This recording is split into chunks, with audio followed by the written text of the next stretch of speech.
द्वारिकाधीश भगवान की। अब स्थिति क्या होती, अब आए भगवान नंबर में है। जिस समय रेवती के साथ बलराम जी का विवाह संपादित होता है, भगवती रेवती को विदा करा करके लेकर के महाराज श्री बलराम जी धवलधाम स्वर्णपुरी द्वारिका में लेकर, घर की शोभा कब है, जो सुंदर नारी होता, सुंदर बालक होता, हाँ तभी उसका दारिद्र्य बन पाता। अब भगवान का विवाह होना चाहिए, तो जब भगवान का अवतार हुआ था तबे भगवती लक्ष्मी जी रुक्मणी के रूप में अवतार ले लिया था। कहा, विदर्भ देश के राजा थे महाराज श्री भीष्मक जी, और भीष्मक जी के 5 पुत्र थे, हाँ, और कन्या में एक रुक्मणी थी, जिनकी 6 संतानें थी, जिनमें 5 पुत्र और भगवती रुक्मणी कन्या के रूप में। तो पहले राजाओं के यहाँ स्वयंवर होता था, ऐसे वैसे थोड़ो राजकन्याएं प्राप्त होती थी, हाँ, कुछ शर्त रखी जाती थी, उसमें जो पारंगत होता था उसके गले में जयमाल पड़ता था। लेकिन देखिए, सारे नगर को सजा दिया गया है। विदर्भ देश की सुकुमारी है, भीष्मक जी ने सजाया, और रुक्मणी के जो भाई रुक्मी हैं वो सोचते हैं कि यदि बहन का विवाह शिशुपाल के साथ निश्चित किया, भाई रिश्तेदार अच्छे रहेंगे तो कार्य अच्छा रहेगा, हाँ। शिशुपाल देखने में बहुत सुंदर था, बहुत बड़ा वो प्रतापी था, तो ये रुक्मणी के भाई सोचते हैं कि बहन का विवाह हम उन्हीं के साथ में करेंगे। हर जगह पत्र भेज दिया, राजा और महाराजा सब आने लगे, और क्या बड़ी गजब की व्यवस्था थी, हाँ, सारी व्यवस्था व्यवस्थित हो रही है। और शिशुपाल भी दूल्हा बन करके आ गया। बिना ताज का बादशाह होता है एक दिन का, कौन, दूल्हा, हाँ, दूल्हा एक दिन का बिना ताज का मानो बादशाह है, वो है मेंटेन, भाई बाराती चाहे कितने हो लेकिन देखा तो दूल्हा ही जाता है। आज दूल्हा बन करके आया, बज रही है शहनाई, नगर सजा दिया गया है, साधारण नहीं, सखियां आती हैं, देखती हैं, देख करके रुक्मणी से बताती हैं, मैं तो दूल्हा देख आई।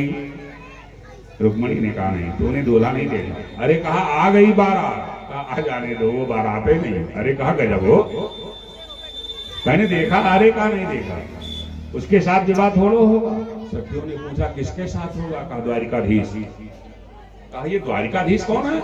अरे कहा, द्वारिका में रहते। कहा, मिली हो? कहा, मिली तो नहीं हूं, लेकिन मिल जाऊंगी। कहा, मिल जाओगी? कहा, तो जो भैया ने ये सब व्यवस्था किया है वो दूल्हा बन के। कहा, भैया जाने, भैया का काम जाने, हाँ। अरे रीति पति व्रत राखी चुकी, मुख भाखी चुकी, अपनो दुल्हा है, वो सदा के लिए मेरा है, हाँ। सखियां सोचती हैं, गजब की, जो दूल्हा बन करके आया उसके साथ विवाह नहीं होगा, हैं? अब क्या है स्थिति, बड़ी जटिल समस्या। इधर भगवती रुक्मणी सोचती हैं कि जिसके गले में हमें माला डालना है, जयमाल डालना है, उसे तो बुलाए नहीं गया है, तो आएगा कैसे? अब क्या करें हम, हैं? तुरंत भगवती रुक्मणी सुंदर चिट्ठी लिखती हैं, एक ब्राह्मण जी को दे देती हैं, हे महाराज आजे लेकर के जाओ, कल तक लेकर वापस चले आना। कहा, कहाँ जाना है? कहा, द्वारिका चिट्ठी दे आओ, हैं? जब वो पढ़ लेंगे, पढ़ने के बाद हाँ ना में उत्तर ले लेना, तब आप आना। चल पड़े ब्राह्मण देवता भगवान की तरफ। भगवान ने अपनी कृपा से उन्हें जल्दी बुला लिया।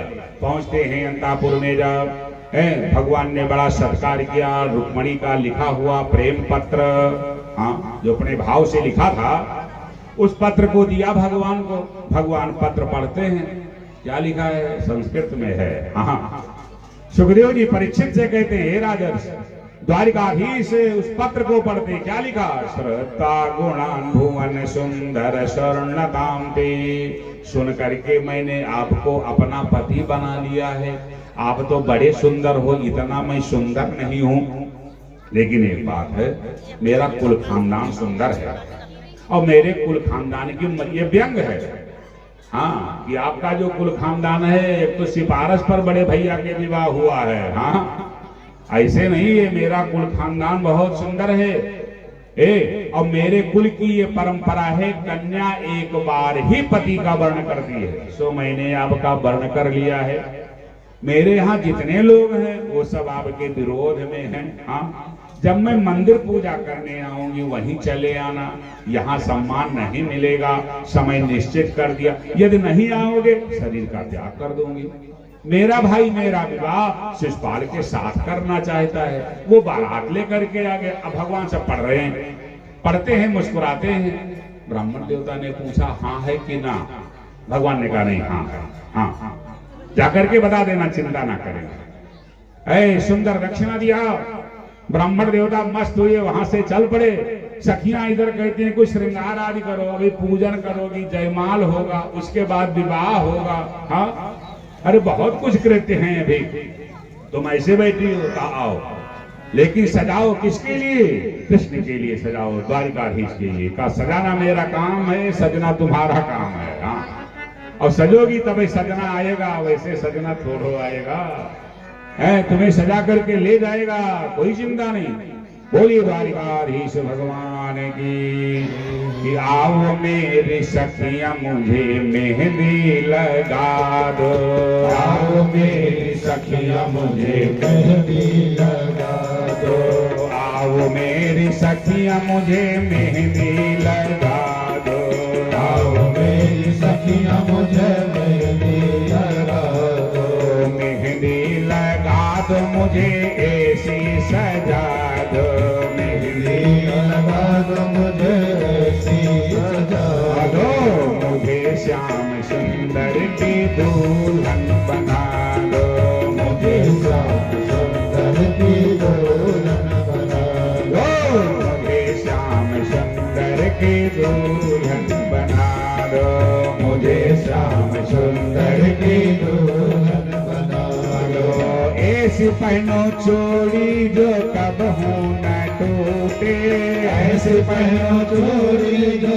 कबहू न टूटे, ऐसे पहनो चोरी जो कबहू न टूटे, ऐसे पहनो चोरी जो कबहू न टूटे, ऐसा बरू दूल्हा जो कबहू न रूठे, ऐसा बरू दूल्हा जो कबहू न रूठे, ऐसा बरू दूल्हा जो कबहू न रूठे, ऐसा बरू दूल्हा जो कबहू न रूठे, अचल सुहाग की बिंदिया लगा दो, अचल सुहाग की बिंदिया लगा दो, अचल सुहाग की बिंदिया लगा दो, अचल सुहाग की बिंदिया लगा दो, मुझे श्याम सुंदर की दुल्हन बना दो, मुझे श्याम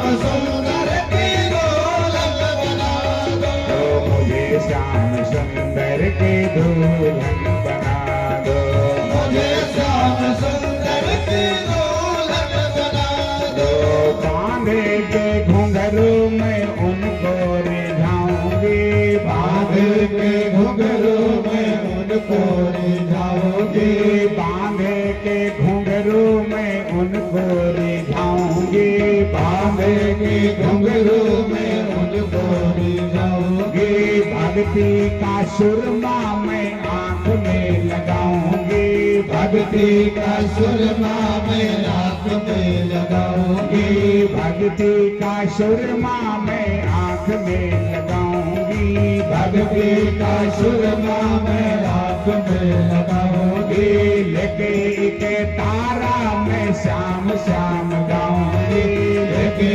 के तारा मैं श्याम श्याम गाऊंगी, सतगुरु को बुला के मेरे फेर तो करा दो, सतगुरु को बुला के मेरे फेर तो करा दो, सतगुरु को बुला के मेरे फेर तो करा दो, सतगुरु को बुला के मेरे फेर तो करा दो, मुझे श्याम सुंदर की दुल्हन बना दो, मुझे श्याम सुंदर की दुल्हन बना दो, मुझे श्याम सुंदर की दुल्हन बना दो, आओ मेरी सखियां मुझे मेहंदी लगा दो, आओ मेरी सखियां मुझे मेहंदी लगा दो, मेहंदी लगा दो मुझे ऐसी सजा दो, मुझे श्याम सुंदर की दुल्हन बना दो, मुझे श्याम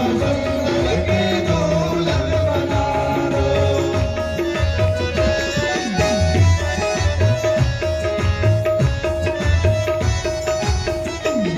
बोलिए कृष्णचंद्र भगवान की। सखियों से कहा लगाओ मेहंदी ऐसी कोट वर्ड में लगाओ, कृष्ण कृष्ण लिखो, द्वारिकाधीश द्वारिकाधीश लिखो।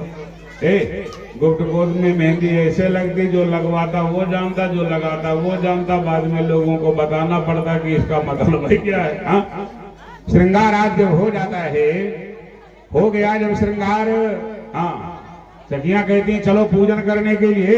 ये सूचना पहुंच जाती है किसके पास, शिषपाल के साथ। शिषपाल ने अपने सैनिकों को बुलाया, सैनिक लोग आ गए। नगर के चारों तरफ सेना है, मंदिर के चारों तरफ सेना है, रुक्मिणी के चारों तरफ सखियां हैं, सखियों के चारों तरफ सेना है, परिंदा पर न मार सके ऐसी गजब की व्यवस्था लगाई गई है, बनाई गई है। हाँ, धन्य है द्वारिकाधीश की लीला। भगवती रुक्मिणी जाती हैं मंदिर में पूजन करने के लिए।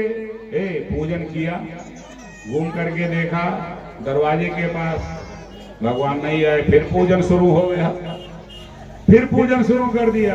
फिर जब पूजन हो गया, घूम करके देखा कन्हैया ना आए, फिर पूजन शुरू। सखिया कहती है पागल हो गई हो, कितनी बार धूप आरती करोगी। हाँ, अरे हो गया पूजन, कितनी बार करोगी। रुक्मिणी ने कहा देखो भाई पूजन करने तो ज्यादा परेशान ना करो। हाँ, अब ये प्रतीक्षा में कि जब वो आ जाए तब तो मंदिर से बाहर निकले।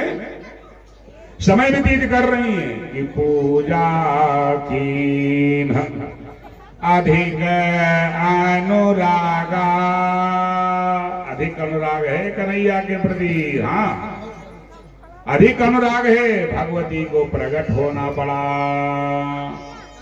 भगवती प्रकट होती हैं, आशीर्वाद देती हैं।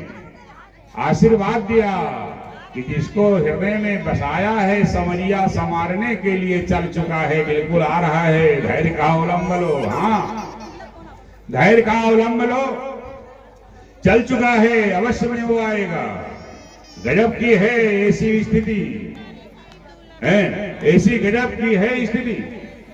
ब्राह्मण देवता लोग उधर वो भी आते हैं, बताते हैं काम सब ठीक है, सारी व्यवस्था अपने में परिपूर्ण है। देखिए प्रतीक्षा की जो घड़ी है बड़ी बड़ी विलंब से व्यतीत होती है। बोलिए द्वारिकाधीश भगवान की। तब तक क्या देखा, जैसे आशीर्वाद उधर मिला नहीं, इधर भगवान मुस्कुराते हुए मंद मंद रथ लिए खड़े हैं, सबके चित्त को खींच लिया। हाँ, जो लोग देखते हैं एकदम से वैसे देखते ही रह गए, एकदम से देखते ही रह जाते हैं। गजब की लीला, वाह वाह कर रहे हैं। रुक्मिणी निकली, भगवान ने पकड़ा हाथ, रथ पर बिठा लिया। अब सैनिक लोग देख रहे हैं, सबके चित्त को खींच लिया। भगवान का एक नाम है चित्त चोर। वो चुराते हैं तो क्या चुराते हैं, चित्त चुराते हैं। अब कब चुराते हैं, थोड़ा हल्का मुस्कुरा देते हैं बस। अब मुस्कान में राज तो होती, वैसे कोई थोड़ा मुस्कुराएगा। दुख में लोग नहीं मुस्कुरा पाएंगे। हाँ, कुछ सुख की जब अनुभूति होती है तब होठों पे मुस्कान होती है। गुनगुनाते रहो, मुस्कुराते रहो, गुनगुनाते रहो, मुस्कुराते रहो, गुनगुनाते रहो, मुस्कुराते रहो, गुनगुनाते रहो, मुस्कुराते रहो। जीवन संगीत है, स्वर सजाते रहो। जीवन संगीत है, स्वर सजाते रहो। जीवन संगीत है, स्वर सजाते रहो। जीवन संगीत है, स्वर सजाते रहो। गुनगुनाते रहो,